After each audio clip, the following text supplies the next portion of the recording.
Bonjour à tous, je suis Robin Tapie et je suis directeur du département des industries audiovisuelles et créatives de la Banque Palatine.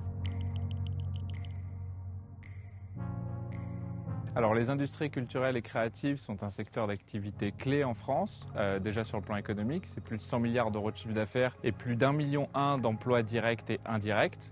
Ensuite, la Banque Palatine a une expertise depuis plus de 15 ans sur ces industries. Nous avons une expertise qui a évolué et on est ravis de s'associer à l'Institut Choiseul et bien sûr, on leur adresse nos plus vives félicitations. Alors il y a de très nombreux enjeux, mais on peut en isoler quelques-uns. Tout d'abord, il va y avoir un enjeu concurrentiel. Aujourd'hui, il va falloir faire émerger des champions français. Il y a une concurrence qui est accrue à la fois nationale et internationale. Donc ça va être un des défis, et notamment pour les partenaires de ces industries, de contribuer à l'émergence de champions. Ensuite, il va y avoir un enjeu technologique. Aujourd'hui, on est obligé de parler de l'IA. L'IA dans le processus à la fois créatif, mais également au sein de l'entreprise. Un enjeu de résilience. Aujourd'hui, les secteurs sont dans un cycle bas. Donc, ça va être la capacité des chefs d'entreprise et de l'ensemble du personnel et des gens qui réfléchissent sur ces secteurs de traverser ce cycle bas.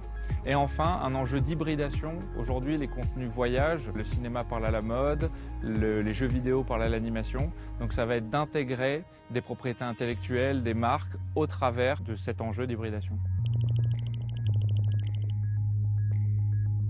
Alors les banques ont un rôle de partenaire auprès de tous leurs clients. On a la chance dans le secteur des industries culturelles et créatives d'avoir de nombreux partenaires publics et privés qui doivent permettre aux entreprises d'être accompagnées sur toutes leurs évolutions. L'international, c'est un défi, c'est aussi un vecteur de croissance identifié pour les industries culturelles françaises. Et donc en tant que banque, on se doit d'accompagner nos clients sur ces aspects-là.